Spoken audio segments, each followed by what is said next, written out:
What's up, nerds? Welcome to NGR Radio, episode 64. I'm one of your hosts, Corey Deering, and alongside me, as always, Moose Cool. Yeah. How's it going, Moose? Party people? How's it going? It's going really well. It's going well. It's Sunday. It's been a good Sunday. day. It's been a good weekend. You know what? I'm excited. The Browns have 7 in the loss column. That's nothing to be excited about. It's been a bad weekend for Cleveland sports, let me tell you. Cavs lost to the Orlando Magic by 23, I think. Wow. That's brutal. That was a bad performance. It was. Anyways, joining us, the co-host of Nerds Gone Platinum, Jason Marshall. What's going on? Yeah. I love editing that show, by the way, every week. Because, like, good.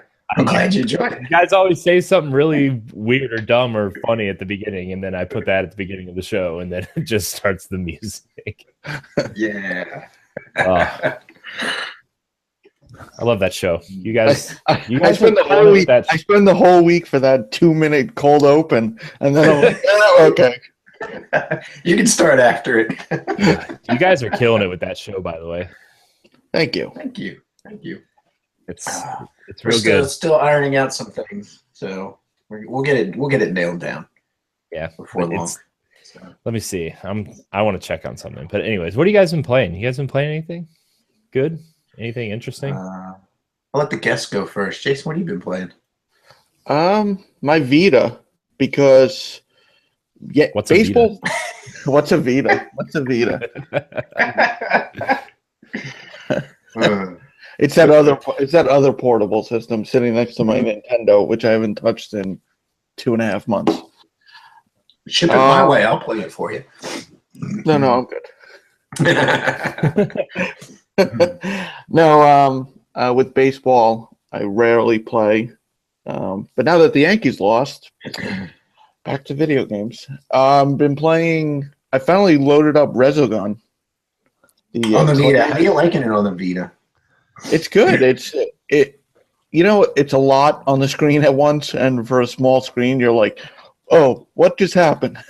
But once you get used to it, I mean, it's a fun game. It's quick, so it's not like each stage doesn't take long. So you get to play a little. It's like a quick fix. It's nice. A great game so far. And wait, I just want to. That's the first time you've played it, period, right? Mm-hmm. Okay. I can't remember if you just said that or not, but yeah. Yep. Okay. All right. And then I tried a free-to-play game on the Vita because I was bored at my in-laws. And you're a trophy whore. I know a trophy whore. Get off my lawn. It's Gran Torino with aliens. Yeah. So is it like how do the game mechanics work? Is it basically it's like Plants vs Zombies? Okay. Okay. Clint Eastwood's the knockoff Clint Eastwood just goes. You basically move back and forth to the lanes, and you have a musket, a shotgun, and a ray gun to take out the aliens. It's like tower defense. It's like Plants vs Zombies. They just increase the amount coming every. And it's free, and there's trophies, so free trophies. Yeah. Nice. Okay. Yeah, but that's about it. But now that baseball's done for me, because I could care less about the other two teams, I'll get back to. I played a little Destiny earlier. What's your power level? What's your power level? 289. Oh, noob. Yeah, I know. He's not as noob as me. I think I'm 252, 253. Yeah, I need to start playing. We actually just did a strike before we did the recording with Justin. So I got a little bit of the bug because yesterday I did a strike with Jeff and Captain Canada's wife Faye. So we did a strike, and I'm enjoying it. So I'm just started infusing. I've just started messing around with that stuff. So I'm looking to do some more strikes, and I think we're gonna try the Nightfall tonight. Me, Justin, and Jason. So, but yeah. What is this week's Nightfall? Pyramidium. Oh yeah, ew, gross. It's not that bad though, because it's with the Oh, your abilities charge faster. Yeah, the grenades you could basically spam, and then you jump through the rings for the time. Yeah, those pulse grenades.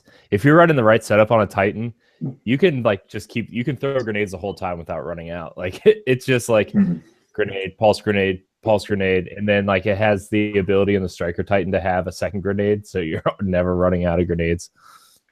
Nice. That's awesome. Yeah. Yeah. I'm actually, and good thing I'm not within striking distance because Corey would hit me. But I'm like, I was telling Moose, I'm like a little, okay, I'm gonna move on from Destiny a bit. I know. I felt the same way. Mine's a combination of I didn't buy it. I game share with Jeff. He bought it, so it was free. I'm at like 49, 50 hours, but I'm at the point where it's just raiding or nightfalls. So it's like, unless I find a raid at like 10 o'clock at night, it's going to be hard to do uninterrupted. And I have so many games that... That's about when we raid on Wednesday nights. This is like 10. Well, we record. Unfortunately, we record. Right. We record on Tuesdays. See him. Oh, yeah, we do. You're free on Wednesdays, last time I checked. There you go. Once Moose gets leveled up, we'll raid. We'll do like a we should do it live. NGR, NGP live stream raid or something. We should, because I've been playing a lot of Bloodborne lately, and so I've just been farming souls like crazy to level my character. And so now, today, like just having done the strike, I'm like, I think I'm gonna go back to some Destiny tonight and play some Destiny tonight before bed. So yeah, and try and get it. See, like. Good. I was just saying we should do it live, but no video, so everyone just hears the audio and watches our faces. Just our faces. Oh, that would be funny. That would be really funny. That would be a pretty amazing stream though, because I finally have OBS set up how I want it to, and my game capture card, and I can just have all 6 people on. Like we'd have to do it through Skype, but like all 6 people lined up on the right side with like the chat. In the videos of all of us, and then the game in the middle. Be pretty awesome. Yeah. We could do it. That would be cool. Yeah. But I'm feeling the same way too with Destiny. Like I log on.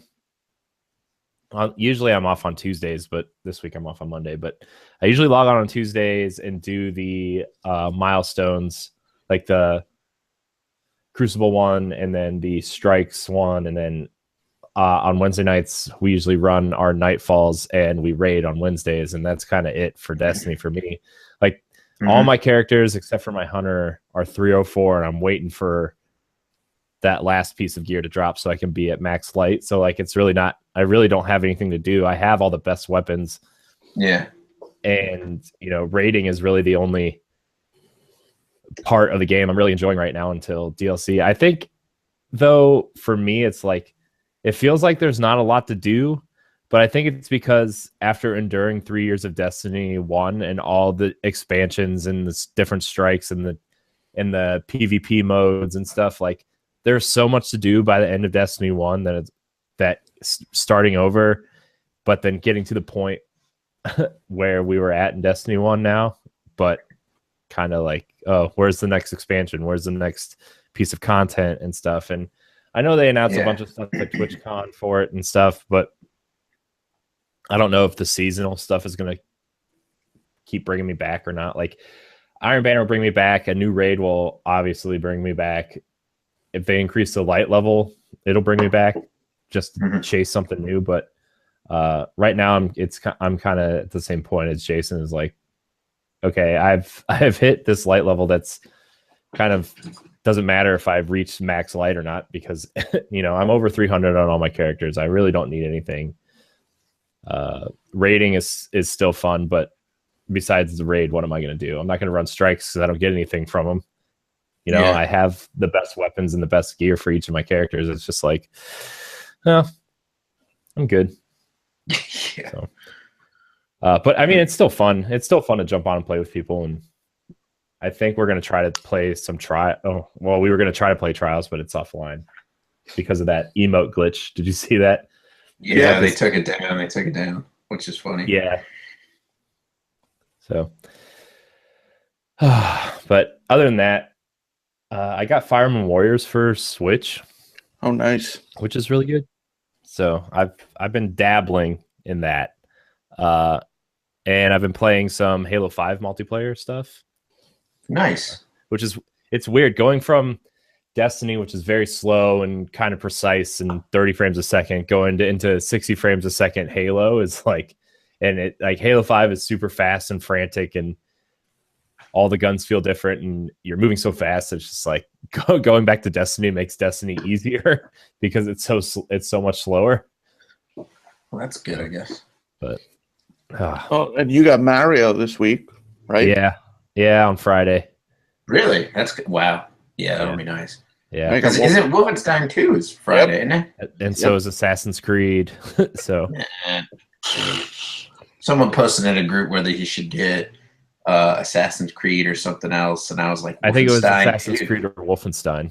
Yeah, there was like Justin. I can't think of his last name, top of my head, but he was like either Assassin's Creed or there was like something like another game, and I was just like Wolfenstein 2, and he's like, holy crap, he's like, I completely forgot that game was coming out. He's like, there's too many games coming out. I know. So there's so many games coming out. The trailer does look really good. I seen the latest one where it's got the gun that just like it just disintegrates stuff when you shoot it and whatnot. Are you talking about the GTFO trailer? Yeah. That trailer is really good. I was like, stop making me want to buy this game. I know. I'm excited. Not that I don't want to buy it, but it's like I already got enough to play, and I don't want to add one more game to my backlog. And I really would like to play the first two, Old Blood and New Order. I like to play those before I play Wolfenstein 2. Yeah. New Order is really good. It's a little, I don't know. I think playing other shooters, you go into this and it doesn't feel the same. It doesn't feel bad. Uh-huh. I'm not saying that, but it just feels different. And then that opening hour, maybe like hour 15 minutes is like such a slog to get through. Yeah. But after that, Wolfenstein New Order is really, really good. And now that they moved the game to the Doom engine, it's gonna feel like Doom. I'm so excited, dude. That'll be nice. It's very violent. Yes. Yeah. It's a violent game. But we like that though. We like that. Yeah. I mean, Doom's very violent, so I think that's 2 shooters this year that they've put out. Bethesda, they put out Prey, and then now they're putting out Wolfenstein 2. So because Doom was last year, wasn't it? The year before? Yeah. Yeah. Well, technically, if you own a Switch, Doom's coming out in like 3 weeks. Yeah. Yeah. So that's true. That's true. That's a good point. So they've launched 3 shooters. I'm thinking about getting it, to be honest. I know. I'm interested, and I'm interested in it just because like Doom was so good that I want to I would definitely repurchase it if I have the money, and having it on Switch would be really cool just to play it in handheld mode. But I mean, like if you have other systems, I wouldn't bother buying the Switch version, especially if you're going for 4K or 60 frames a second, or you want it to look super nice. Like there's plenty of other ways to do that, but the convenience of having it on the Switch and taking it on the go is what makes that more enticing. Well, that's your sacrifice. Yeah. You know what I mean? Like to have Doom on the go. Right. You gotta scale down the quality a little bit. But Corey's right. If you want to play at home, 4K, 60-inch television, surround sound, don't bother with the Switch version. Might as well get PS4 or Xbox One even. Yeah. So I think Doom's getting if our listeners are getting Xbox One X, I think Doom is getting the 4K treatment for X. So I don't know if does it have the 4K or like the checkerboarding for PS4 Pro yet? Do you know? I don't think so. I'm not sure though. Not 100% on that though. Yeah. Don't take me at my word. Usually don't, but it's okay. Understandable. The only thing I know is Bloodborne and Bloodborne. So Moose thinks if he plays it more, From Software will be like, "Hey, Moose is still playing. Let's come out with the second one." No, it's like I'm really surprised they haven't even teased the second one. Yeah, how long has it been? 2015. So it's only been Wasn't 2 years. Yeah, but wasn't it early 2015? It was like It March, was right? March. It was a March game. I remember because like I got the order and I was like, oh man, this game is really short and not very good. So I traded it in for Bloodborne. It was like literally 2 weeks later. I'll give you it's very short. It's not that it's not very good. I think they should have it looks amazing. Bad. It wasn't bad. It plays well. It's just very short. And I think there was one chapter at the end where it's just a cinematic. It's like, what the hell was that? Why was that a chapter? Yeah. Yeah. I think the order was a very, very good idea. I think the characters were really interesting. I think the world they built was really interesting. I wish they would have just totally ripped off Gears of War. Like, I wish they would have just ripped it off. The cover system, the shooting mechanics, everything. Just totally ripped it off. Got rid of like the letterboxing. And for them not to have like some sort of multiplayer with that was like, and I'm not one of these people that says every game needs multiplayer. But if you're making a third-person action shooter with all these cool weapons, like, kind of feel like it kind of needs to be in there. Yeah. I mean, like, okay, Wolfenstein 2 and Doom. Well, Doom has multiplayer, but who really played Doom for the multiplayer? I did for the trophy. Okay. Yeah, he did. Fair enough. But like, I wish they would have just totally went off and just ripped off Gears of War, and I want a sequel to that game. Like, I really do. There probably will be one. I bet money on it that they've gone to, what is it? People Can Fly. Ready at Dawn. Or Ready at Dawn. That's it. People Can Fly did Judgment. Anyways, Gears of War Judgment. But anyways, I'm sure they've gone to them and been like, listen, we like what you've done. It wasn't it wasn't as big of a hit as it could have been, but it also didn't do horrible. So we will invest in you. We'll allow you to do a sequel, but freaking work on the game mechanics. Like, you know what I mean? So have some good quality action sequences and get rid of the the quick time events. Yeah. Jeez, there's one like every five. Yeah. Just fix the go read the reviews and fix the problems that people had with it, and and we'll get a sequel going. So I feel we were talking about Bloodborne. One of those two, there's got to be something announced at PSX, because I mean they did Uncharted, or not Uncharted. They did The Last of Us 2. They showed at PSX, and then they showed another trailer at E3. So I feel like something needs to be announced. It's either going to be the Sucker Punch game. The Order is 2 years old now, because it was it was in February of 2015, and then Bloodborne's 2 years old. If Sony's doing a sequel to The Order, I don't think it's going to be Ready at Dawn. I think it's going to be a different developer, because Ready at Dawn's doing a VR game, I think. Yeah, they did a VR, actually. They might be porting it. Lone Echo. It came out for the Rift. Okay. Yeah. But they've done that. They did that Deformers game, which was through GameStop. Oh, it was garbage. It was awful. Well, then maybe it is good that Sony takes that IP from them and gives it to somebody else. Right. I could see them giving it to Sony Bend, and being, because I mean they're going to be coming off of Days Gone. You know what I mean? So, and they've done SOCOM. They're the ones that did SOCOM, right? I think so. So I think they can do a shooter really well. So I think if they give it to anybody, it would be Sony Bend. But yeah. That's Okay. just my personal opinion. Ready at Dawn is doing a game called Deformers, which is like this animal it's garbage. Yeah, pretty much. It looks like fake Angry Birds. But then they did Lone Echo, which was a VR shooter, and then they did Echo Arena, which is a arena shooter. I think it's also VR. So that's kind of what they're working on. But going back to PSX, if they announce something like a sequel, the order 1887 or whatever will probably be done by a different studio if they announce it. Yeah. But I'm really banking on Sucker Punch's game and then maybe Bloodborne 2. I was wrong. Sony Bend did not do SOCOM. They did It was Santa Monica. They did Siphon Filter. Sony Bend did Siphon Filter. Yeah, Zipper. That's what. SOCOM. Yeah, that's why they got shut down.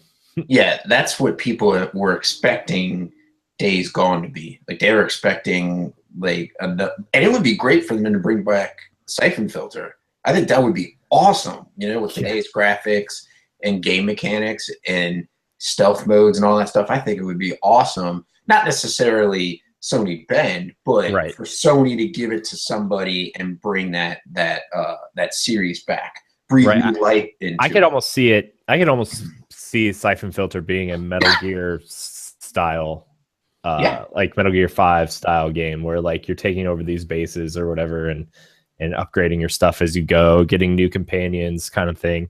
They could totally cash in on the fact that Kojima has moved on from Metal Gear, and it's they can make a better stealth game than anything Konami could put out. So, of course, they've got that Metal Gear zombie game coming out. What is it, Metal Gear Survival?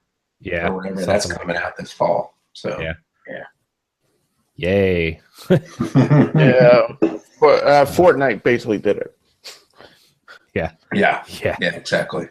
But they did say big news at PSX. I just hope big news means something we don't know. I don't want to. I don't. Oh, hey, God of War is this date. That's not. I mean, I want a date, but that's not what I consider big news. I want something we don't know about. Yeah, which I think, like I said, I think we will get. I think it's more than likely going to be Sucker Punch's game because, in all honesty, they're probably further along than anything, unless the director of Dark Souls 3 decided let Sony of Japan work on parts of the game over and help them out. You know what I mean? Because I don't even know what the hell he's working on right now, but he's I think the rumors are Armored Core. Yeah, Armored Core. They're doing an Armored Core game, which is awesome. So do you think the new Armored Core is going to be like the old Armored Cores, or do you think it's going to be like Dark Souls Armored Core, like robot? No, I would want it like the old ones. I'd love to have an Armored Core like the old ones. Like that would be awesome. I could even see them doing if they're not, because I think he said in one interview, their fans would appreciate one of the games that they're working on, and so I could see it being a Kingsfield game or Demon Souls 2. Like Demon Souls 2 would be freaking cool, but yeah, Bloodborne might be another year or two off before they even announce it and then release it the year after or something. But cool. Keep playing it till it comes. I'm really interested to see, not interested, but I'm kind of confused at why Sony hasn't tried to make some sort of multiplayer centric game around SOCOM again, because of how big Overwatch has become, how big Destiny multiplayer is, how big like PUBG specifically. I'm really surprised they haven't made SOCOM come back and make like a military PUBG style game where you and your squad are dropped off on an island and you're supposed to survive until your helicopter comes and picks you up, and you have to survive by any means necessary. And that would be like, I don't know, for some reason, like that's what I think of if they were to bring back SOCOM. That's what it would be. Yeah, I don't know. I think the only SOCOM I played was the Vita one. See, I haven't. No. Was it PSP? Maybe. Might have been PSP. I played the Confrontation. I think that was PSP. I played the. I think it might have been PSP. So. Jeez, gosh, the last SOCOM I played was SOCOM 2 on PS2. So, and I was gonna get SOCOM. I was gonna get SOCOM 4 for PS3, But then like the PlayStation Network went down, and I was like, well, can't really play an online shooter without online. So Yeah. never mind. Pretty much. Also, don't Google SOCOM because you're not going to get the game first. Well, you got to put game in the Google search. Well, most games you just Google, it comes up, but you type SOCOM, you get United States Special Op Command. I'm like, nope, not what I wanted. Not exactly what I'm looking for, guys. Also, don't Google search that new Switch game, Jidge. Oh, Judge? But whatever. It's No, Jidge. it's called Switch now? Jidge. Yeah, it's the Judge Dredd knockoff. Yeah. Don't Google search that either. You're gonna get a bunch of bad things. Anyways. All right. Well, I guess we can get into topics. And I know you guys talked about this on Nerds Gone Platinum a little bit, but I haven't got to talk about this with anybody. And I want to talk about EA. The big news around the internet this week, besides how awful loot boxes are. And we're going to get to that probably as well. And I'm sorry. I know a lot of people are really, really tired of hearing about loot boxes and stuff, but the big news this week was EA. Oh, crap. That was my topic for the week on NGP. I know what you're going to say. Continue. I already know. Continue. EA closed Visceral Games. Visceral is most known for Dead Space and Dante's Inferno. And they were currently working with Amy Hennig of Uncharted fame on a single-player action-adventure Star Wars game, which I think, is what a lot of people wanted from a Star Wars game. It's a single-player action-adventure game, right? I'm pretty sure, and a lot of people, and one of the co-writers came out and said that it was fun and funny, and that kind of similar to Uncharted vibe. And like, I was totally down to play a game like that. I'm not the biggest Star Wars fan, but when I think of Star Wars, like that's kind of what I want from a Star Wars game. Yeah. And EA pretty much came out and said that they were refocusing the project to keep people coming back throughout like multiple years or whatever, which kind of tells me that they're aiming to make this some sort of Destiny-like with loot boxes and loot crates and all kinds of microtransactions. And then they are, quote, in talks with Amy Hennig on her next move, which means she's probably not going to be working for EA much longer. No, I don't think she's going to be. So I guess why can we not just have a fun single player experience? Why does EA need to turn everything into a microtransaction hole? Because it doesn't make money. It's like Microsoft. It doesn't make the most amount of money that they can make. That's their problem. You don't think they could sell Star Wars on the name alone and make money? No, they definitely. No. They can. They totally can. But like I just said, it's not going to make them the most amount of money that they possibly can get. That's the problem. I'm going to go out on a limb, and they could deny it all they want. It's laziness. They want to make a single-player game that... See, single-player games shouldn't be platforms. Like, we've talked about this. Diablo 3, Destiny, they could be a platform where you just add content to it until a certain point where you have to, like, update the engine. But if you add enough content, if you were to add a new act in Diablo 3 now and a new class, Necromancer sold well.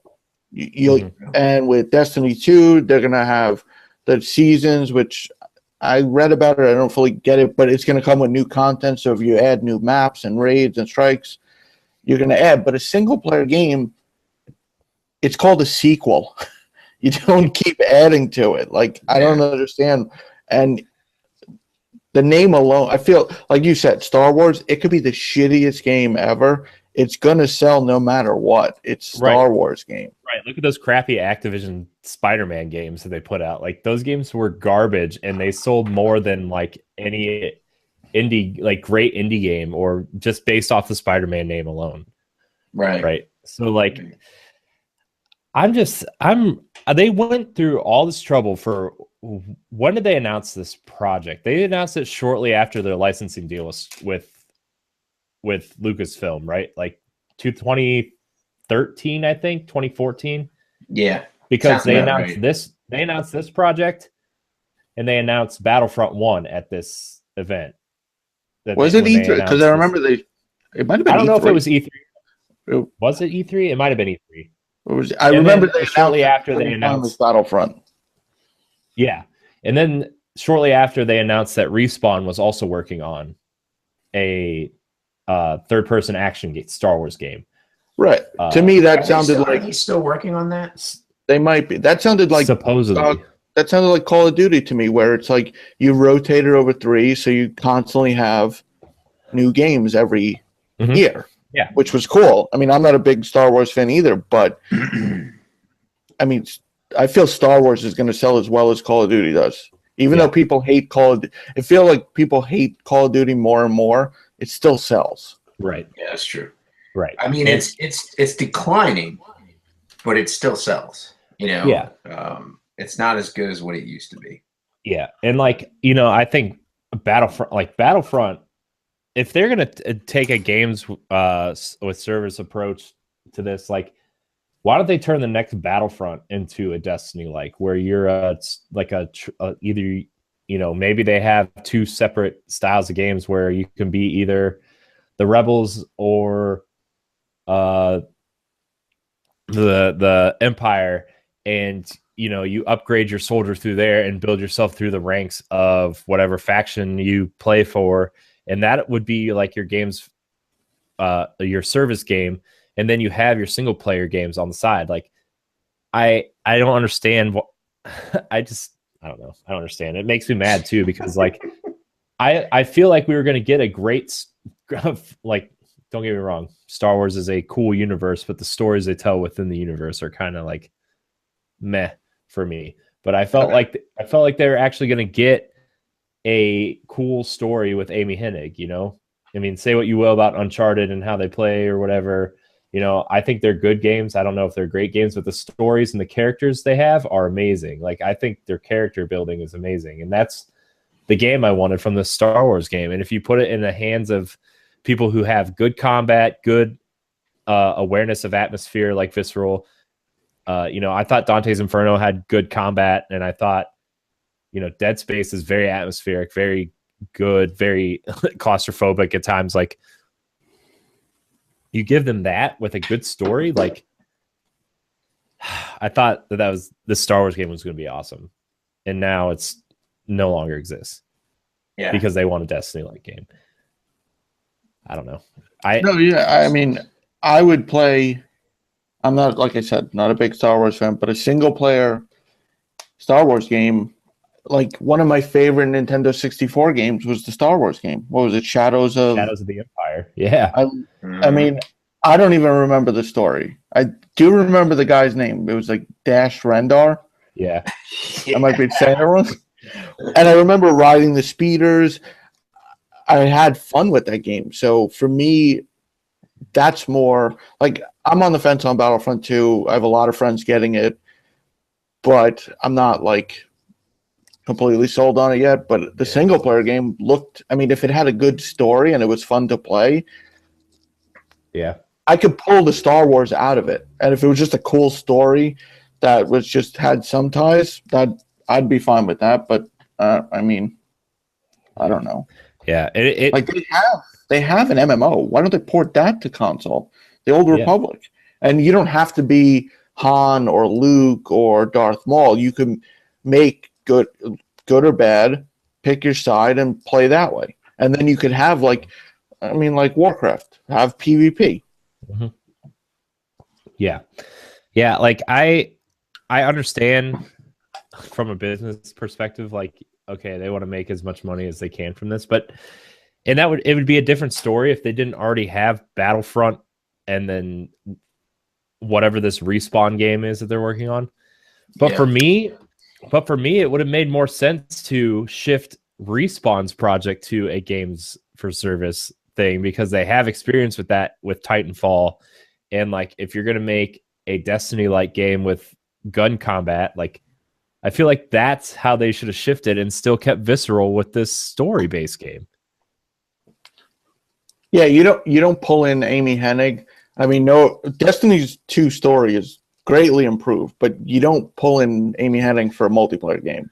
Right. You pulled her in for because you want a great single-player story that people are going to remember. That, like, people say, "Oh, play Last of Us," not necessarily because it played amazing. I mean, Moose hates how it plays right now, but the story alone is. Like I even said, Golden Abyss, I hated how it played at first. I still, looking back, think it sucked with all the gimmicks, but the story alone kept me going. Yeah. It's just a shame, man, because like Visceral was such a storied studio, and they have such a good catalog of games even before Dead Space, and it's like now all these people are out of a job because EA can't make enough money on a game that is going to make them a ton of money. Yeah. It just makes me mad. And like in this next game, whatever this game turns into, like how I know it's going to sell because of Star Wars, and 90% of the people that are going to buy it probably don't even know any of this crap is going on. They just want a Star Wars game, and oh cool, I can make my own Star Wars character and take them through this world, whatever. But like, how many people are going to not buy this game because this happened to them? Yeah, or how many people are not going to buy Battlefront 2 because of this? Like I think EA has done a better job of getting their name out of the gutter that it was like 4 or 5 years ago when they were voted worst company in the world like 5 years in a row. Which is weird because it's like people that spill oil companies. It's like, how the fuck is EA the worst? Yeah, that year, that was like the big thing where EA was voted over BP that year that BP's had that huge oil spill. Yeah, and they're like, are you kidding me, people? Are you It's ridiculous, but then they have a game like they do something like this, and a lot of people are already starting to talk about that again. And it's just like, man, I don't know. Like I said, I'm not the biggest Star Wars fan, but I was really looking forward to seeing what kind of story Amy Hennig could tell in a Star Wars universe. Just because like it's a cool world, that cool stories could happen in. So it's just a shame. You want to give them the benefit of the doubt, find out what the real reason, but then you're like, it's EA. It's probably because they're greedy and like you assume it's not, because it could be something totally different, but being EA, you're like, Yeah. Plus, like, the most ironic thing is the games they have, like, that they make money off of, FIFA and Madden, both have single player modes in them now. Like, after all these years, now they added a single player mode, but a game that's single player, nope, we don't want it. Yeah, right. Like, I don't know why. Battlefront, did you see that the campaign length is 5 to 7 hours only? Oh, really? Yep. Oh, man. Well, and people were, I mean, that was a big complaint. Yeah. But I mean, that campaign looks interesting though. Like that's the only reason why I really want to maybe get it at some point. I don't know if I'm going to wait for a sale or what, but like maybe I'll just Redbox it. I don't know. But I want to play through that campaign. I think that campaign looks really interesting, and the fact that they added the campaign was cool. But like, I don't know. 5 to 7 hours, you definitely could Redbox that. Yeah. Oh yeah, big time. Oh, you could Redbox Destiny 2 and be done with it, the story and shit. It's true. Yeah, but Destiny's fun sometimes. Well, they're not messing everything up. Yeah, people are pissed about the Trials of the Nine being. I know. My friend Brian is a huge Trials player, and like he's like, I don't know what I'm going to play for the next 2 weeks. He's like, I guess we'll get Shadow of War and play that. No, don't do that. Don't support those microtransactions. Yeah, but you know what's funny? All the crap about the microtransactions, the people who love the game that I've heard of haven't spent a dime yet. Yeah, that's true. That's true. I know a lot of every person that I've talked to that's played it, like they say they're just getting to that fourth act, and yeah, the fourth act is a grind, but they're like, still having fun with it. Like, it's not like I'm spending any money trying to get better stuff. It's not enough of a grind to deter them. So, right. I mean, that's good. Yeah. Yeah. So. Yeah. Microtransactions and loot boxes are ruining everything. So is multiplayer. Yeah. But, you know, what are you going to do? Get rid of multiplayer. Get rid of multiplayer games. Don't need them. Yeah, who needs that? Who needs to support that online community investment that Right. Sony and Xbox have put in place? So, yeah. If you think about it, it's Microsoft's fault for introducing us to Xbox Live. Somewhat true. Well, I mean, PS2 is doing I'm okay with as well. I'm okay with blaming them. But yeah, I'm all right with blaming them too. I'm just kidding. I like my Xbox. No, you don't. Sell it. You know you want to sell it. It's a great Netflix machine, man. We watched 2 Blu-rays I'll on let it. Arsenal X post hear you say that. Yeah, It's a great fine. Netflix machine. It's fine. They don't listen to the show. Actually, That they I do. wouldn't doubt. That I wouldn't doubt. They do. Jesse and Ed both listen to the show. Oh man, no, I have been playing a lot of Halo though lately. I don't know. It's fun, I guess sometimes. What? Yeah. 2 weeks is Horizon's DLC. 3 weeks.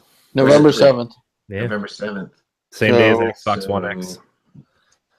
Yeah. Wait a second.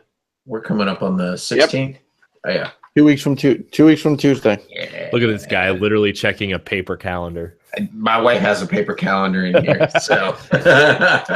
You mean your grandmother in his grandmother's basement? Yes. Yes, my grandmother's basement. Make sure that chair you're sitting in is covered in plastic. It's not, but I do have a patio. That's why Moose does. Moose never shifts his position because he's afraid of the creaking from the plastic sound. That's true. Sticking to his legs. Hope you're wearing pants. Whether or not I'm wearing pants is none of your business. But yeah, so that's gonna be nice. Oh, I can't wait.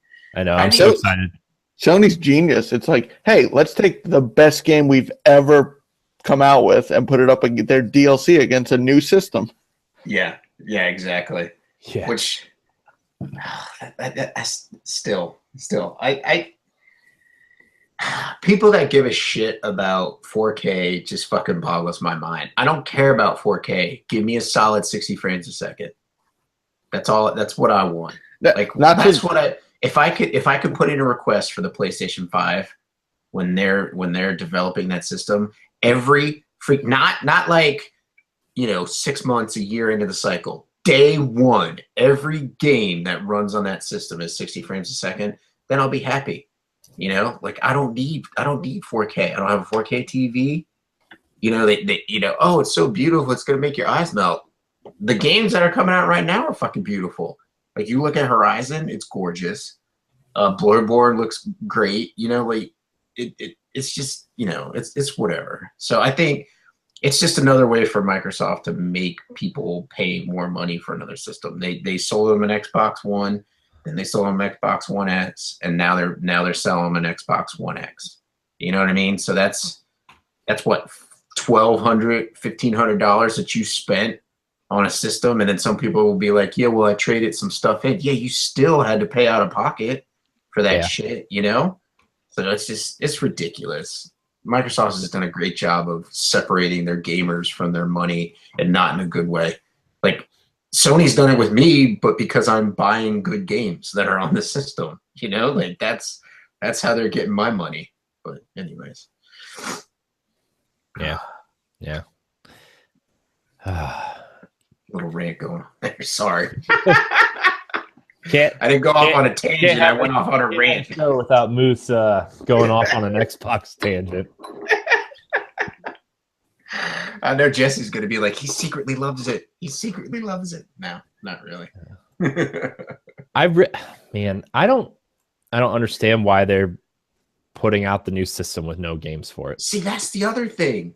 Like I get it. Like, and it's got. Well, I guess like I mean, there's so many other of like the back catalog that's in third-party games that are getting X support, but like you don't have something new and exciting to share with people, and that's what's frustrating because like I guess like everybody's saying that Forza 7 is kind of a step backwards for Forza.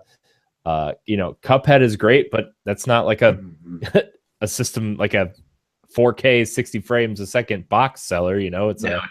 It's a little indie game that looks great wherever you play it. It's just, I could probably play it on my Chromebook. Yeah, probably. Yeah, probably. It's not like that's going to be an X seller. Like somebody might buy an Xbox One S for it, but like it's not going to. I don't know. And everybody owns Minecraft, so those Minecraft bundles are kind of going to go to waste. I don't know. I just don't understand why you put out this nice new sleek looking system with nothing exciting for it. And like I know people are excited for Crackdown and State of Decay and Sea of Thieves, but that's like next year, 6 months from now. Like I don't know.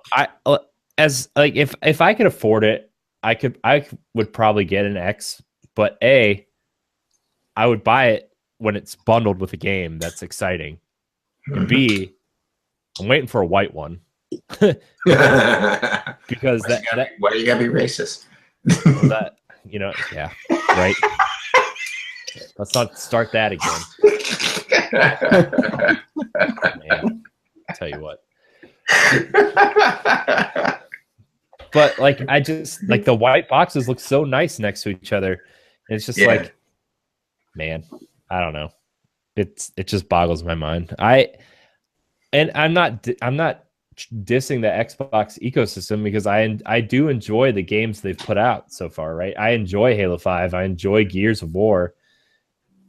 Not like they're really a lot different from the previous iterations or anything, but like they're not giving me something new to be excited for. Yeah, it's just excitement for 4K. Yeah, and that's it. And I'm not excited for 4K because my TV works great. It looks great. Like I played Gears of War 4 on it last week, and guess what? That game looks great at 1080p. I don't really see the necessary need to upgrade it. Halo 5 looks great in 1080p. Horizon, PlayStation game, I know, but like looks great in 1080p. I don't need the 4K stuff, so I don't know. But like you said, like I would love every game to run smooth. I don't really care if it's 60 frames a second, but like it's got to be 60 frames. It has to be. You're one of those people. No, because because Destiny looks fine. Destiny looks fine at 30. Like, I mean, we'll see next week when the PC version comes out if 60 frames does anything. But oh god, the PC version, you couldn't even compete with them if you're playing on console. PC gamers, just because it's 60 frames versus 30 frames a second. Oh, man, so Lee and Ray are trying to get me to get that PC version. Don't, dude. Don't. And I'm like, I don't even have a graphics card. Like, how am I supposed to play this? Yeah, I wouldn't. Well, you know, Lee will just open up his trench coat and he'll be like, "I have graphic cards." I know. You know what I mean? Did you see it? Did you see the videos he's been posting about his new monster PCs building? Yeah. It's insane. I can't even watch that because it makes me jealous and it makes me want to have a PC. But I'm just like, I can't. I'm not doing that. No, I'm not going down that. The first PC I build will be relatively inexpensive and at least be able to run what I need to run really well. A lot of indie games. I'll be playing a lot of indie games on it. But you know what? My PC runs Roller Coaster Tycoon just fine. There you go. See, that's what you got to tell them.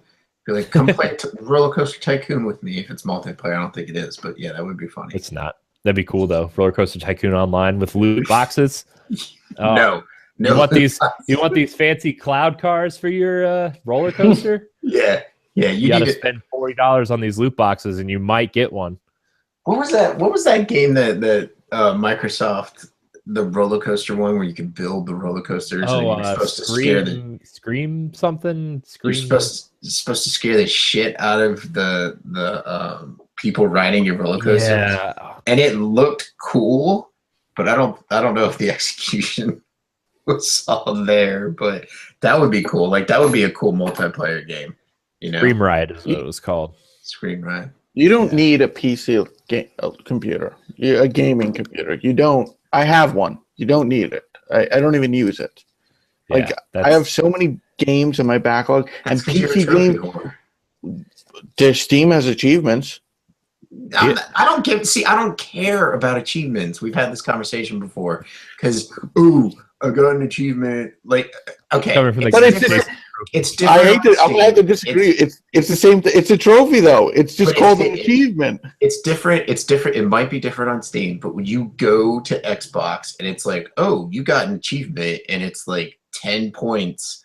Yeah, but when you see that little diamond-shaped one pop up, that's the rare one, and it makes this twinkle sound with a diamond on it. But what I'm saying is, like, you actually get a bronze, silver, gold, and a platinum trophy. So, like, they're... Anyways, yeah, so I don't... Yeah. Like, I'm not going to... You're a trophy whore. We all know you're a trophy whore. Because you can't stop playing Get Off My Lawn because you're after those trophies. We know this. That wasn't my point. My point was, if you have a gaming PC games are generally cheaper. So you think your backlog's bad now? You're gonna spend $50 to find ridiculous deals. I mean, or all the humble bundles. I'm not even recording this on my gaming PC. That's how much I don't use it. Yeah, literally the only reason why I bought a Windows-based PC was to stream games like in a semi-proper way, right? I didn't buy it for PC gaming. I bought it so I could record and edit the podcast properly and stream stuff. And so far, I have done neither of those things the correct way, but I'm going to record like a Gimpy J plays, and the first game I'm playing, Turok. The original Turok is going to be my first game. I don't need a gaming PC for that. The thing runs on Nintendo 64. I don't know, man. That updated quote-unquote HD version with less fog. Fog is the best. Oh my gosh, dude. There's this one jumping puzzle in Turok where like the platform was just far enough away that like you couldn't see it through the fog, and I would always miss. And it's like... Yeah. Well, I guess I'm using Game Shark to jump to the last level with all weapons turned on. Game Shark, Jesus. Game Shark was the best. Remember the Genesis one where you plugged it in and then the game went on top of it? Yeah. Yep. Yeah. I had this weird one for Game Boy also that was like a Game Boy cartridge with like a U-shaped thing on top, and you plug the Game Boy cartridge into this cartridge upside down, so it just kind of hung off the back of your Game Boy. And you're like, well, I hope I don't hit this the wrong way because my Game Boy cartridge is going to just slide out. Yeah, it's cool though. Ask me how I caught all 300 Pokemon in Pokemon Gold and Silver. Game Shark. Oh, good God! I just saw a picture of it. Wow, that thing is. Wow. Yeah. I do remember the one for NES. I had the one for NES that allowed you to do the cheats. Yeah. Like, it was crazy. Also, if you want a Game Shark for Game Boy, prepare to pony up some money. Why? Are they expensive? $150 on Amazon. What? Jeez. I have one. I guess I'm going to be selling it. You can sell it. Yeah. There you go. Oh my Wait, God. who's the seller here? The seller, Rogue Spartan. What? It's just cry for help. If somebody could just buy this. I can afford Mario Odyssey and Doom for Switch. Obviously, you would pick Mario if you could only pick one of those two games. Oh my gosh, dude. I can't believe. More buying choices. 11 new and used from $52.49. Used. That's crazy. Oh my gosh. It just says average. Condition. Average. There was Xbox had a Game Shark? Yeah. The original Xbox? Yeah, you plugged it into the back of the controller. because it had 2 slots for memory cards, like the Dreamcast controller did. Right. Okay. That's how you were able to use One was for Rumble Pack and one was for a memory card, but you plug the Game Shark into the Rumble Pack one. It's pretty PlayStation awesome. 1 had a Game Shark. PlayStation 1's Game Shark is $30. Game Boy's is $150. I had the one for the PlayStation. I remember that. Dang, that's going back because you used to pop off the. I think there was like a plug in the back you could pop off, and that's where the Game Shark sat, and you had an on and off switch. So if you want to play the game legally, you'd be all right. Yeah, Legally. and then I went the computer route and played WoW, but yeah, there's no cheats for that. You can buy money. You can buy gold. That's true. I actually did one time. I bought gold one time, and that was before they were like cracking down on people. So I bought a mount. That's what I did. I bought a mount with it. Jason's so upset. He's so distraught. That's funny. It wasn't much. I think I only did like 100 gold, maybe 200 gold, something like that. But yeah, anyways, it's good times. Good times. Game Shark. Man, I remember there was this one for N6, this one cheat for Mario 64 where like Mario wouldn't wear his hat, but when you entered it in, Mario would run like instead of straight up, he would run like backwards where his back would bend, like, and he was running like in a limbo position. I was like, that's hilarious. This is weird. I don't like it. And then my game glitched out because there's this one mission. There's this one star you have to get. Like one of the enemies steals Mario's hat, and the game glitched out because the enemy couldn't find Mario's hat because he wasn't wearing it. No. So I had to like delete that save file and start over. Wah, wah. That's what happens when you cheat. I know. I'm sorry. Have you seen some of these like speed runs for Mario 64? The crap they do. No. Yeah. It's insane. The stuff they like. There's one right in the beginning of the game. Remember the camera came down to the cloud and explains how to use the camera. You could like avoid him to cut off 10 seconds of your time. Like you have to jump at a certain angle and he won't like trigger. It's like, where do you come up with this crap? Yeah. I know. Or like the Ocarina of Time speed runs where they play through the whole game backflipping. Have you seen that? No, but they have to play. They run through the whole game with like Z targeting on, but like they're backflipping through all like the whole game because if you backflip, you go faster. And then there's certain like geometry you can flip through, like do it like this way, and this is the only way you can get through the geometry.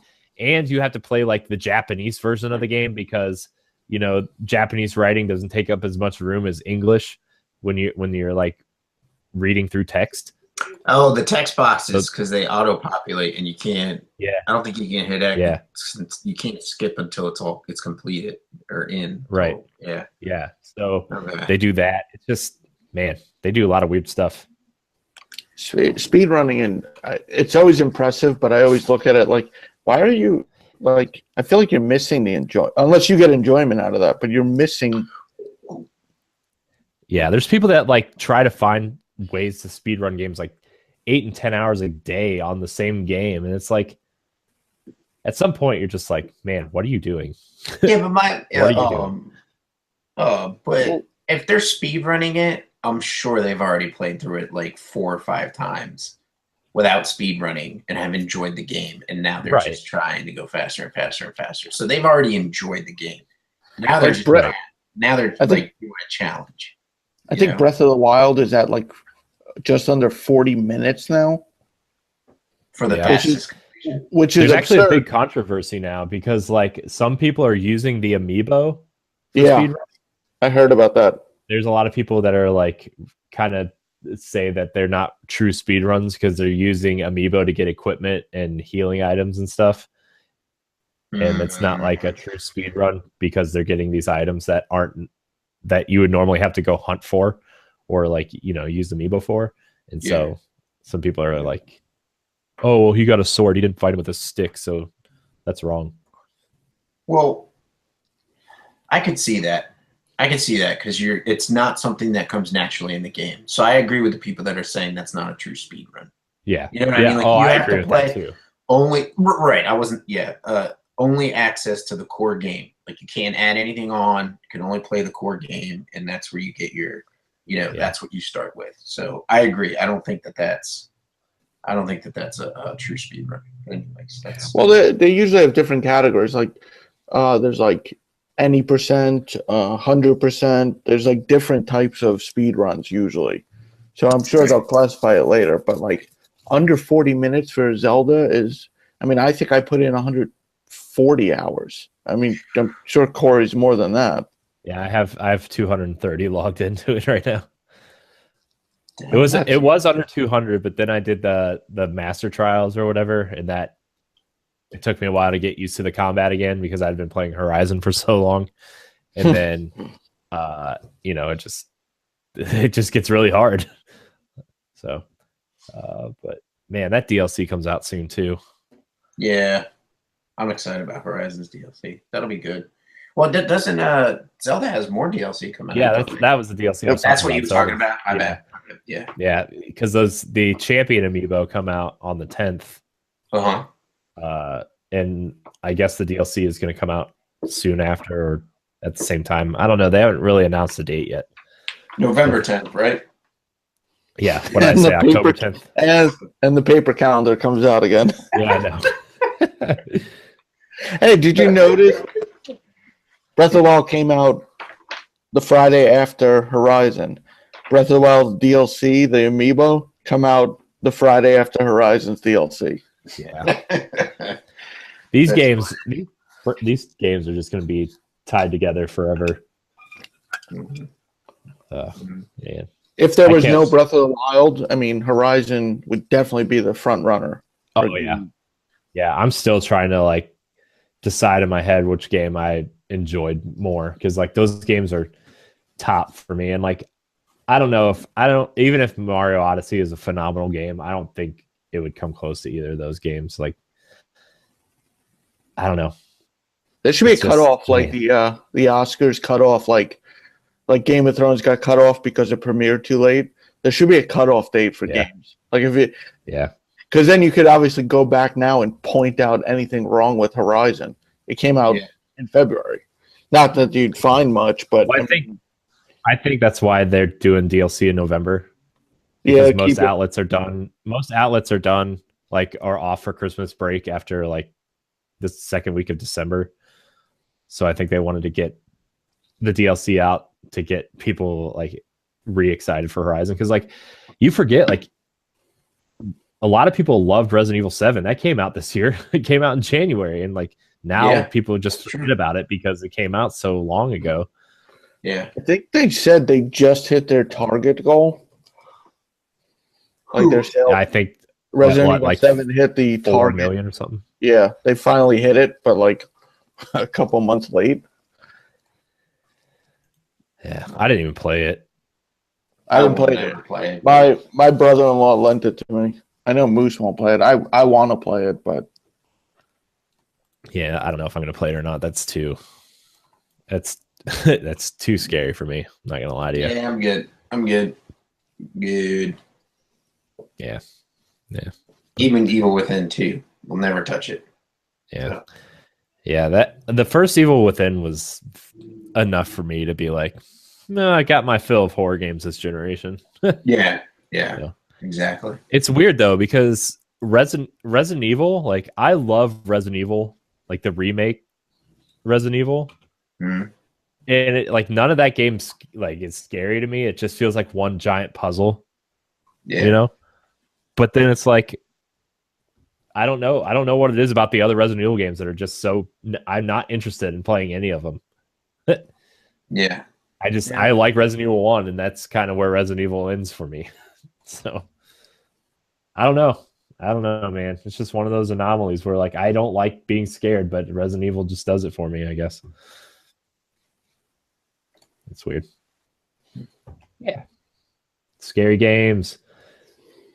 No. No, Well, thanks. except Bloodborne. Bloodborne's I not don't scary though. It's more Yeah. just like atmosphere. It's more psychological than it is like, like horror scary.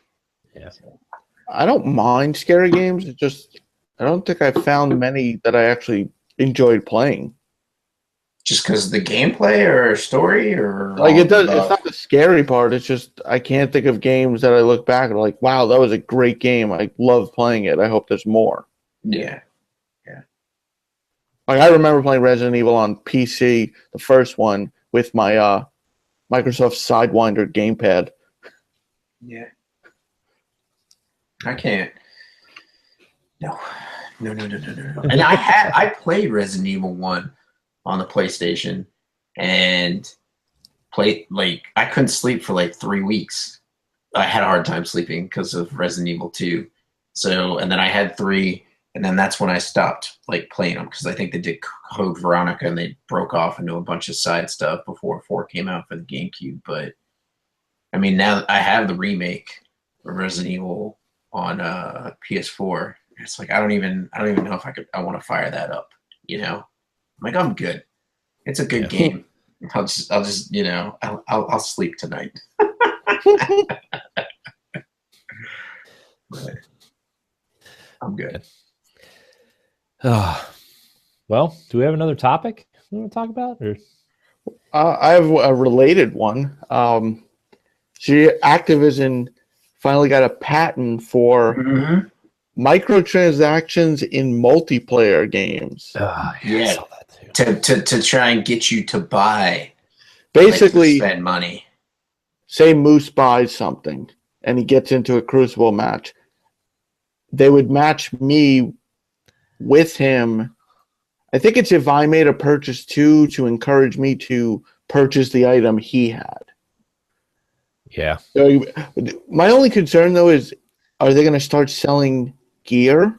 Like, all right, fine. If Moose buys the coolest looking, like he buys DLC, like, or a microtransaction that makes his Titan look like a hunter from Bloodborne. Forget the semantics. Yeah, that would be awesome. Maybe if I see that, I'm like, oh shit, I want to buy that. But like, are they gonna make it like where Corey buys Uriel's gift and then I want to buy it? Like, then that's at that point, it's like, no, I'm not playing. Yeah. And I get they're gonna match make you only with. So if you bought gear, you're in a different matchmaking group, but like, to what extent? Like, do you miss out? If you bought gear, you shouldn't be like, you should have a different Iron Banner then. You shouldn't get the same gear that I'm getting I didn't buy gear. But that's where that would probably appear the most, is in the special events like Trials and Iron Banner. And like Bungie came out and said none of this functionality appears in Destiny or Destiny 2. But like you just using Destiny as an example, because it's a game we're all playing right now. Like if Trials comes out and somebody has, the Trials weapon, because like the flawless weapons are different. If you go flawless in Trials, the weapons are different than the ones you just get from the vendor, right? Yeah. So like if you want one of the flawless, if you want to go flawless, you have to buy the vendor guns so you can do better. And like if you're playing against somebody who has the vendor weapons, it'll just have like this option that says, hey, you like the gun this guy just killed you with? And like the kill cams, like the death respawn animations are longer. So maybe you have like 20 seconds before you respawn in a match instead of 5 or 10, just long enough for you to go into the store and purchase the weapon and download it so you can kill the guy with that weapon the next match. Or like, this guy has a cool piece of armor that has his grenades recharge faster. Do you want that set of armor? Because grenades are very useful. It's a dangerous space, man. And it's like, I guess you can limit it in, so it's PvP, say, it's limited. You can't use it in PvE then. Like, couldn't you buy stuff to break a raid? Yeah. I mean, like in Destiny, your PvP, like I guess more. See, you'd know better, but I felt more in Destiny 1. There was like I had PvP gear. I haven't played enough PvP now in this one, but I feel like I might change a weapon or two, but I don't go all out. I mean, are you buying gear that's PvP only? And then, I mean, I guess they could. That's an easy fix. Obviously, you don't allow it in a raid, but it's still ridiculous. It's yeah. I mean, there's the gear is more like there are definite PvP weapons and then PvE weapons. Like, you know, Better Devils is the hand cannon that's really good in PvP, but you know, I think it's easier to use PvP weapons in PvE than it is to use the PvE weapons in PvP. Like, you would never use a rocket launcher in PvP because the rockets moves too slow. There's no tracking, stuff like that. Yeah. But, you know, it's really fun to use a rocket launcher on a raid boss or a strike boss because they don't move, you know. They kind of just stand there and do their whatever they're doing, you know. Like the raid rocket launcher has cluster bombs on it and does extra damage to Cabal. Well, the raid is Cabal themed, and so once you get to the final boss, if you're standing on the pillar in the raid, you're going to be using the rocket launcher with cluster bombs because the rockets do more damage to Cabal. Plus, when they explode, they create mini rockets that also do extra damage to Cabal. So, like, if you're trying to min-max the cycles and the routine when you're fighting the boss, you know, you're going to want those better weapons. And if, hey, we have this weapon that does more damage in a raid, but you have to buy it, you know, it's dangerous, man. Like, it could go either way. I mean, I could see it more in Battlefront because you unlock, or even Call of Duty, you unlock weapons as you rank up. Destiny, I mean, a guy killed me this morning with Uriel's gift. I used mine. He killed me again with a different weapon. Like, the gun didn't matter, but then I killed him like 7 times in a row with a totally different weapon. But I feel like with a game where you unlock the weapon later, if you can buy it to skip that, but then it becomes like you're a level 1 and you have this weapon and you're destroying people when you shouldn't. Yeah. I think in Destiny 2, like, if they ever implemented this into Destiny, like, the dangerous place would not be the weapons themselves, but on mods. You know, like, you find this really awesome sniper rifle, but you can buy the third eye perk, which is, you know, it, unless you're a hunter with a specific helmet or you have multi-tool, like, radar goes away when you aim down sights. But what if you could buy this mod that you could add to any weapon to where your radar stays up, you know? Yeah. Having that radar up when you aim down sights is very useful. You know, that's why a lot of people run that hunter helmet, or a lot of people run multi-tools, because the radar, it's not necessarily the gun, you know, it's to have the radar up. And that's why multi-tool is so popular. But what if you could, like, buy the mod for any weapon, like a sniper rifle, auto rifle, whatever gun, you could just put it on there, you know? And it's a consumable, so once you replace that mod on that weapon, because you're running a Nightfall that requires arc damage, so you're going to add a mod to a weapon that gives it arc damage. Well, now that mod is gone, so you have to repurchase it. That's where it gets dangerous. Or, you know, Call of Duty, you buy specific attachments to weapons that will give you an advantage. Or Battlefront, you know, I didn't play enough Battlefront to really know the different functionality of the star cards, I think they're called, that give you the different abilities. But like, you know, what if your recharge rate on Leia's protective bubble recharge faster, you know, or you know, your ability to become a hero came faster because you bought a specific card, you know, like, there's all these different things that could give you an advantage, and that's where it gets dangerous. You know, microtransactions, you know, I think Overwatch, I think, is the best case scenario of microtransactions, where, like, everything's cosmetic that you purchase, right? You know, I want that skin because it looks cool. I want that that taunt or that play of the game animation. Those look cool, but they don't necessarily affect the game. A lot of, like Dota 2 has that model too, where everything is cosmetic. I think that's kind of like the best case scenario. But once you start getting into gameplay type stuff, things that really affect gameplay, and this specific thing isn't in Destiny, but you can buy stuff that affects gameplay in Destiny. You can get mods from the bright engrams, right? And every time you fill up that bar, you get a bright engram. But if you spend $50, you get 60 bright engrams, right? Yeah. So you can technically buy mods, and people are buying bright engrams because kinetic weapon mods in Destiny are really hard to get, and so people are buying bright engrams, hoping to get kinetic weapon mods, and then they can trade 3 in for the purple one that ups their light level, and so they're basically buying progression, and that's where it gets dangerous. Yeah.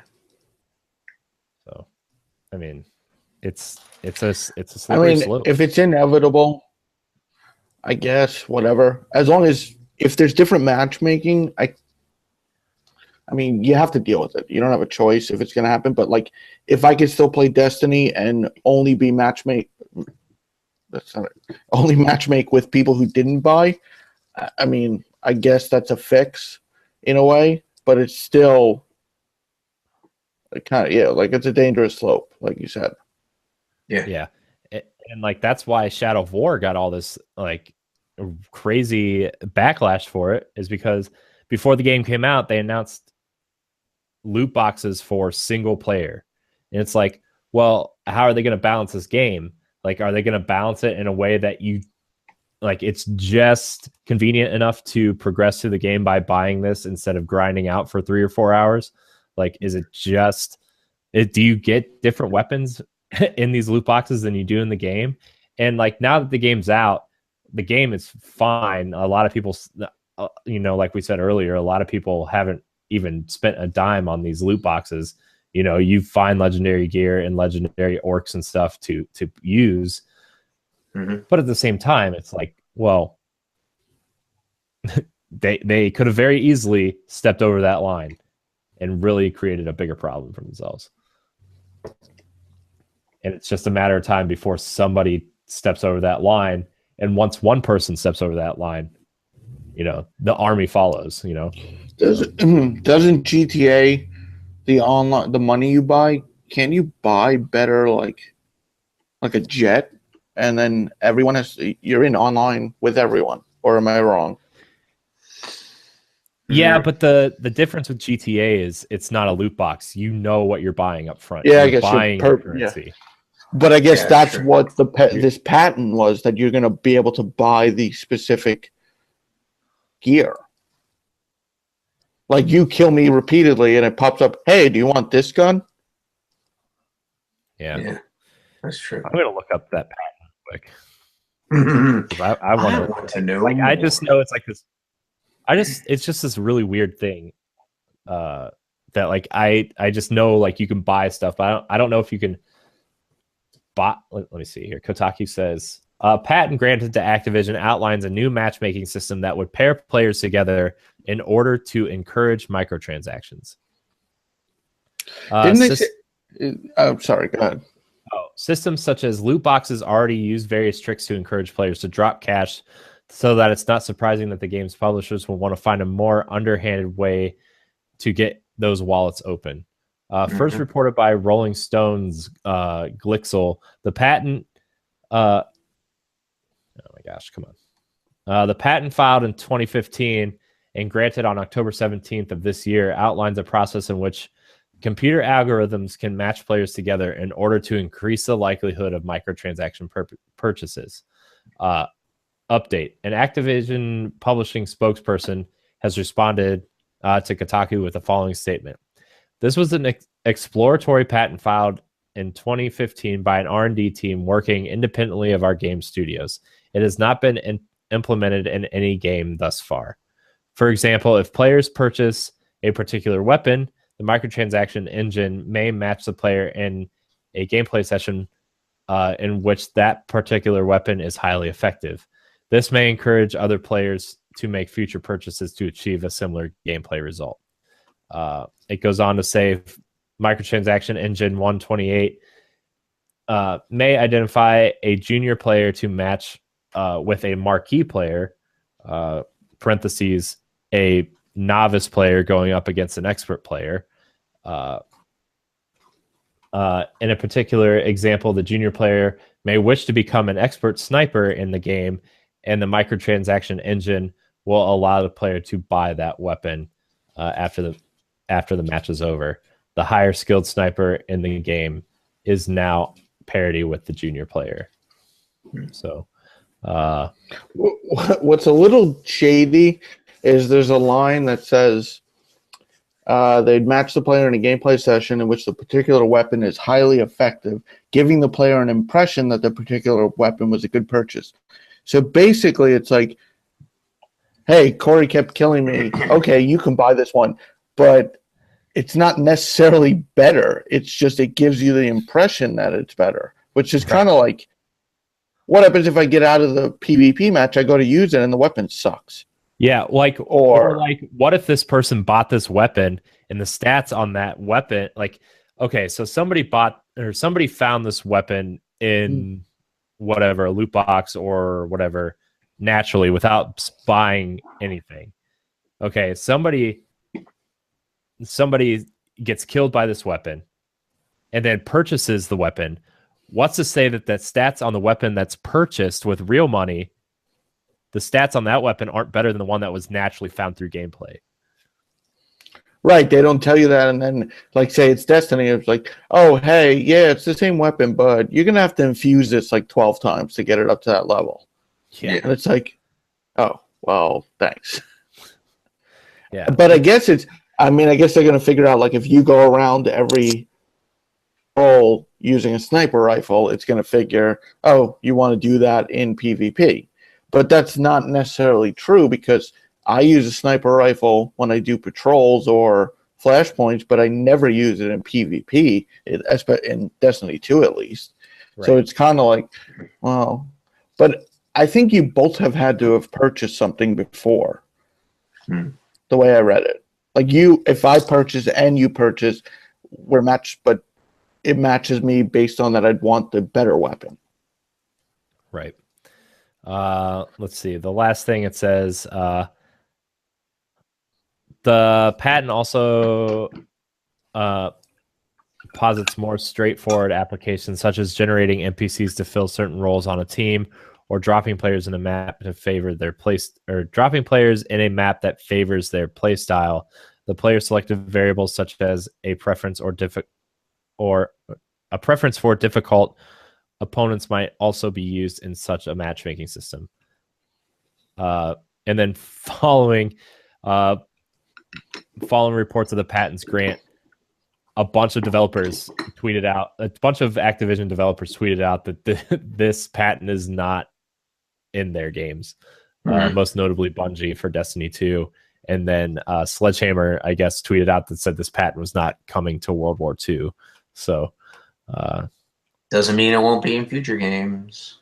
I know. Like, what's to say, like, Treyarch's Black Ops 4 or whatever Call of Duty they're working on, it's like, doesn't have it. Or, the next expansion for Destiny 2, what if they implement it in that? And, like, I think Bungie has enough pull to say they don't want this, but something directly under Activision, like Treyarch or Sledgehammer or Infinity Ward, those studios, I feel like, I don't know, man. It's going to be dangerous. I give it like a year before this system is implemented. And what happens if it happens in, say, Bloodborne? Say Moose comes into my game. He invades me and kills me. And I want that weapon. That wouldn't happen. Ouch. You know what? Hey, all right. You know what? That's it. I'm invading you from now on. I'll be like, here. Hey, you know what? A little bell, I don't have any room to talk because Matt invaded my game one time, and I thought it was an enemy, and I dodged and rolled off the map. So that's awesome. I don't have any room to talk. So, man, that's hilarious. I think, yeah. Jason, you were going somewhere with that. I'm sorry. Crazy frozen. I think Jason's frozen. Look at his face. Look at his face. There it is. Now, all right, now he's all right. I'm back. Yeah. In Bloodborne, sorry. In Bloodborne, there was a trophy for getting all the weapons. Mm-hmm. Am I going to be able to buy a trophy now? It would probably have to be like Sony would probably require them to build it in where it's something that's not that this doesn't trigger the trophy. Yeah, it's not. It would be get all the trophies, but then or get all the weapons, but then the weapons that you can buy are not included in with that trophy. Like it's a DLC that's released 2 weeks after the game comes out, or something like that, where you don't necessarily need the weapons, but you can get them if you want them. I don't like it. Yeah. No, I don't like it either. I think it's definitely, they're all trying to do damage control. It's not in this game. It's not going to be in Destiny. It's not going to, well, you know what? It's going to be eventually because Activision Blizzard's not going to invest this amount of money on a patent and not put it in their games.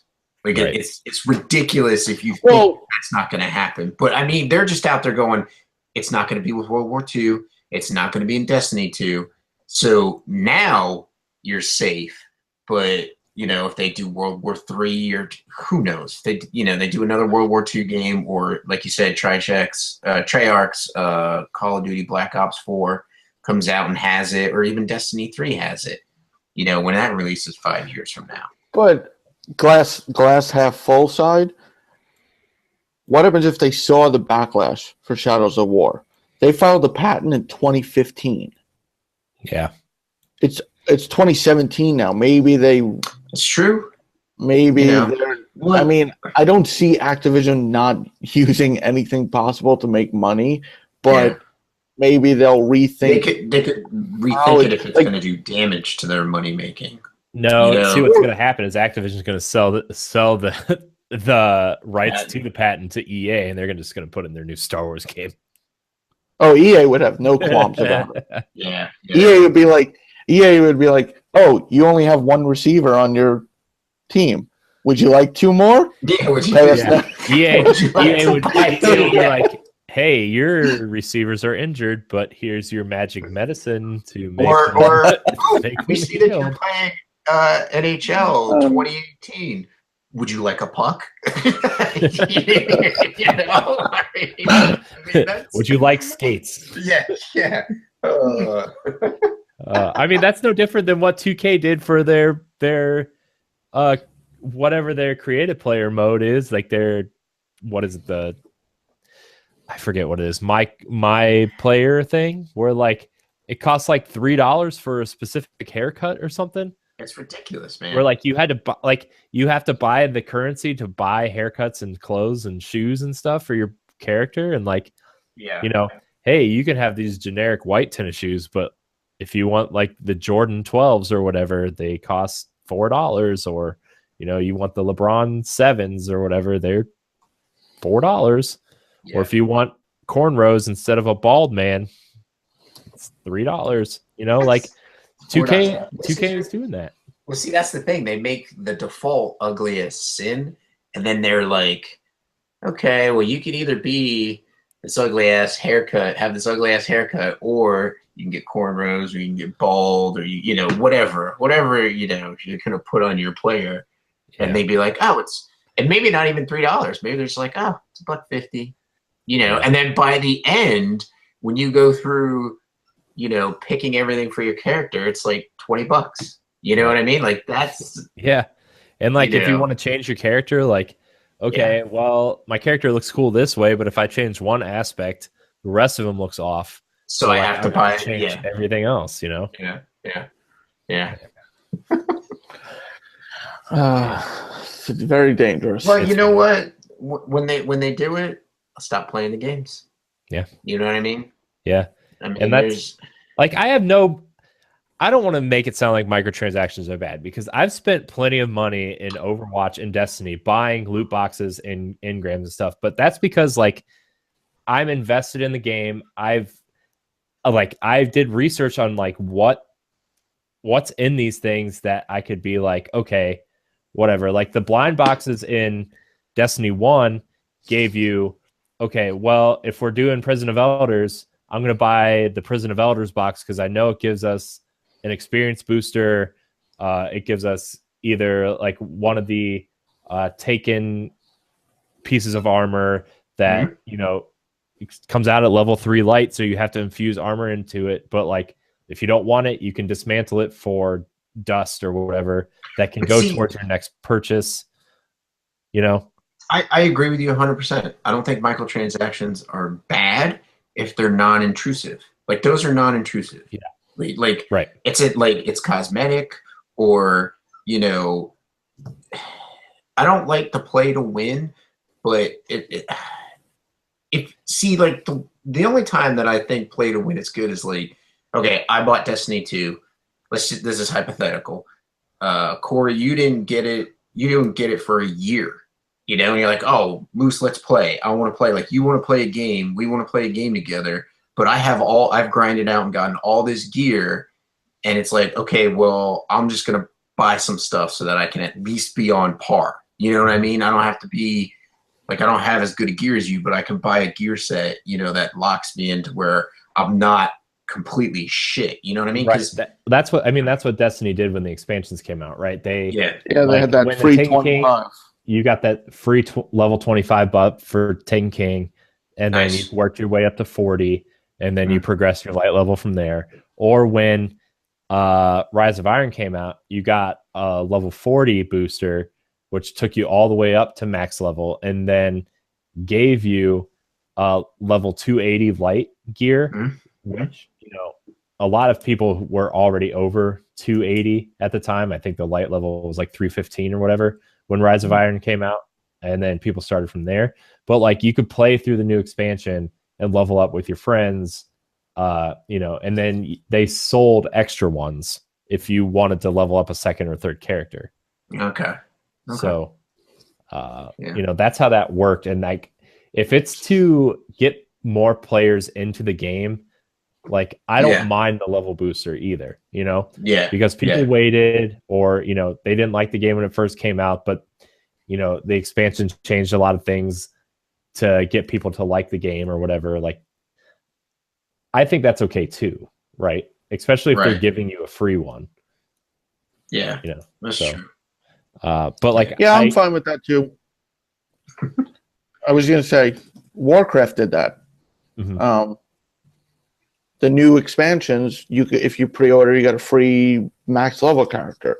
Didn't necessarily mean you could play the character because you didn't know it, but you could play them with your friends that if you were coming back to the game, you could play immediately with them.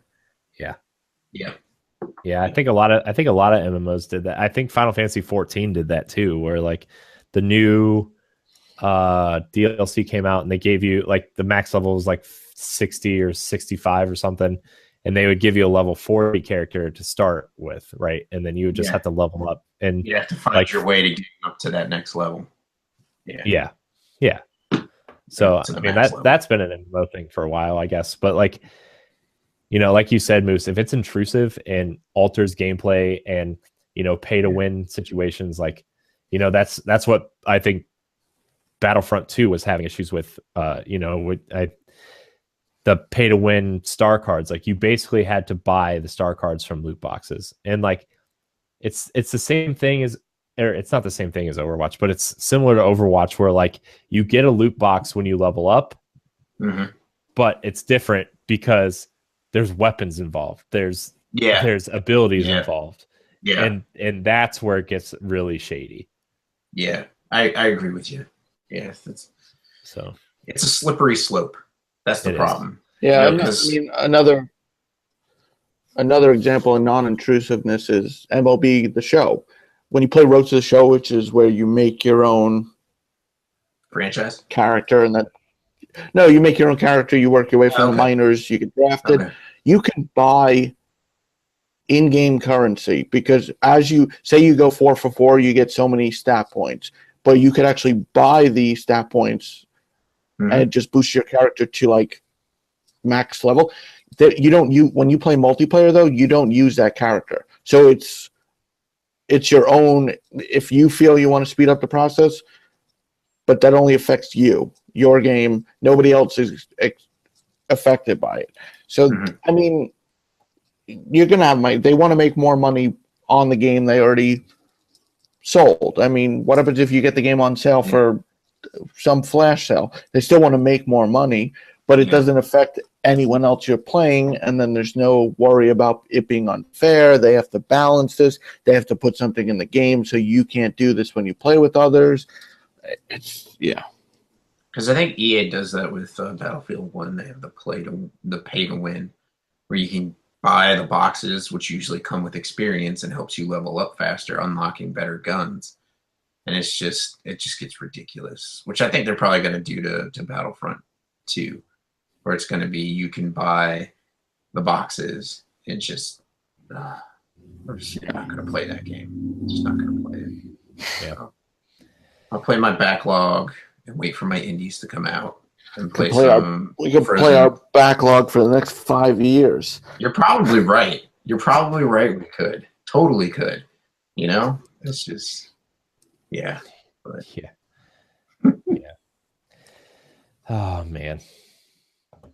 Well, we've been going for an hour and a half.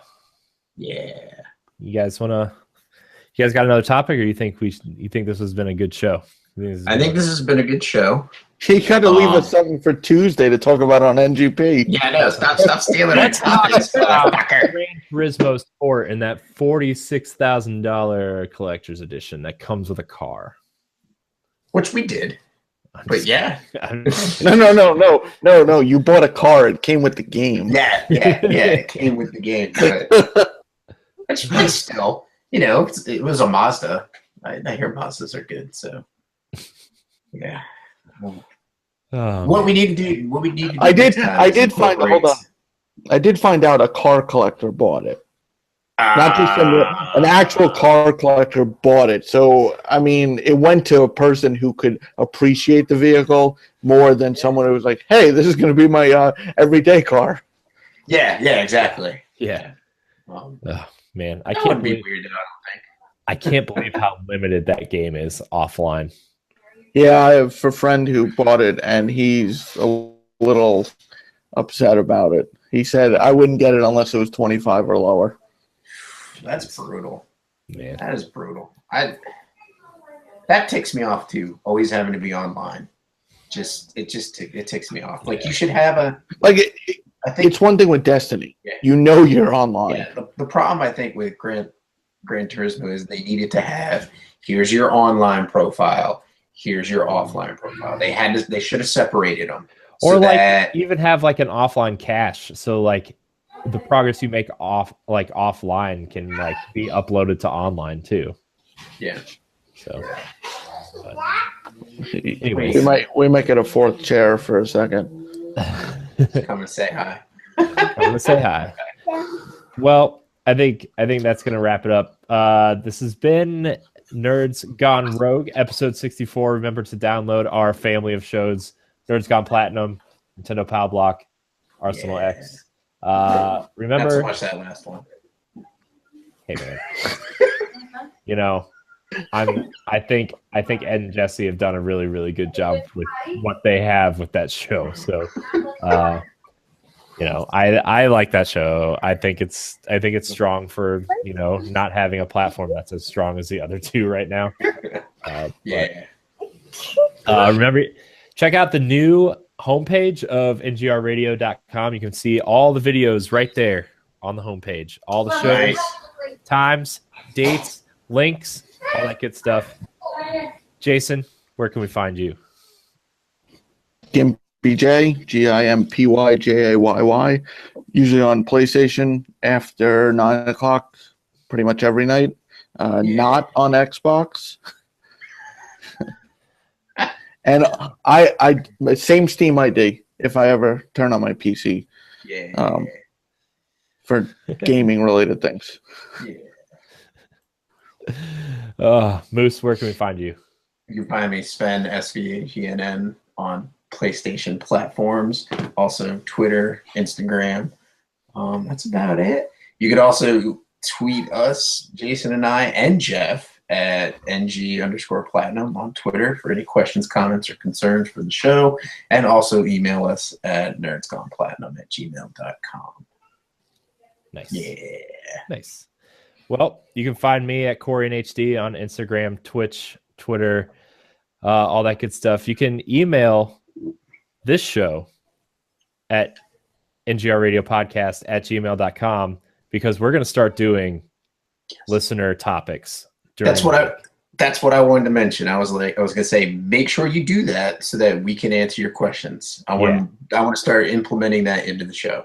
Yeah. So that, we can interact with our listeners. Yeah. So make sure you check that. You can tweet at us at NGR Radio Podcast. You can also check out the Facebook group.